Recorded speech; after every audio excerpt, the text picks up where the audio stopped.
প্রথম দিন যেদিন রায় বেরিয়েছিল সেদিন থেকে আমাদের পার্টি, আমাদের ছাত্র যুব সংগঠন এবং শিক্ষক নিয়োগের দুর্নীতির বিরুদ্ধে সুষ্ঠু নিয়োগ পদ্ধতির জন্য কর্মপ্রার্থীরা, যোগ্য প্রার্থীরা যে লড়াই লড়ছিলেন আমরা সবাই একযোগে বলেছিলাম, একযোগে সবাইকে দোষী সাব্যস্ত করা যায় না।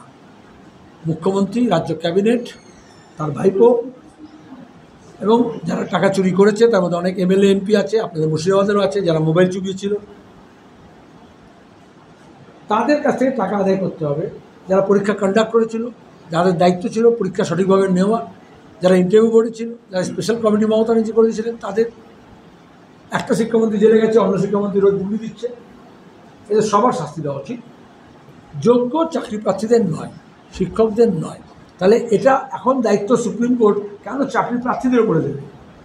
যারা পরীক্ষার দায়িত্ব নিয়েছিল, কোটি কোটি টাকা নয়ছয় করেছে, তাদের তো একটা দায়িত্ব যে এজেন্সিগুলোকে নিয়োগ করা হয়েছিল, ফেক এজেন্সি, যে মুখ্যমন্ত্রীর নির্দেশে যারা লিস্টটাকে বানচাল করেছে, সেখানে দাঁড়িয়ে এখন এই আমরা সবসময় বলেছি সুষ্ঠু অবাধ নিয়োগ হোক এবং সেখানে দাঁড়িয়ে দুর্নীতিমুক্ত নিয়োগ হোক।